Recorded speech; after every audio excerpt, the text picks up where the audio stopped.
विज्ञान दिन 2026 निमित्त ठाण्यात विज्ञान कट्टाला उत्स्फूर्त प्रतिसाद. विज्ञान दिनानिमित्त ठाणेकर नागरिकांसाठी कसराळी तलाव येथे विज्ञान कट्टाचं आयोजन करण्यात आलं होतं.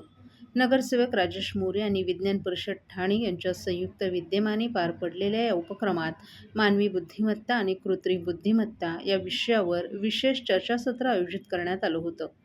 या चर्चासत्रात खगोल अभ्यासक डॉ. सोमण आणि डॉ. प्रशांत कानडे यांनी मार्गदर्शन केलं. विज्ञानाच्या झपाट्यानं होणाऱ्या प्रगतीमुळे आज आर्टिफिशियल इंटेलिजन्स हे केवळ तंत्रज्ञान न राहता शिक्षण, आरोग्य, उद्योग अशा विविध क्षेत्रांमध्ये क्रांती घडवणारं महत्त्वाचं साधन ठरत असल्याचं डॉ. कानडे यांनी स्पष्ट केलं. यावेळी ॲम्युचर ॲस्ट्रॉनॉमी क्लब यांच्या वतीनं उपस्थितांना दुर्बिणीतून चंद्रग्रहाचं दर्शन घेण्याची अनोखी संधी देण्यात आली. तसंच रात्रीच्या आकाशाचं निरीक्षण कसं करावं, खगोलीय दुर्बीण कुठून आणि कशी घ्यावी, तिचा वापर कसा करावा याबाबत प्रात्यक्षिकांसह सविस्तर माहिती देण्यात आली. हा संपूर्ण वैज्ञानिक कार्यक्रम नागरिकांसाठी पूर्णतः निःशुल्क होता. प्रत्येक विद्यार्थ्यांमध्ये एक संशोधक दडलेला असतो. त्याला फक्त कुतूहल आणि जिज्ञासाची जोड देणं आवश्यक आहे. या उद्देशानं विज्ञान कट्टा उपक्रम सुरू करण्यात आलाय.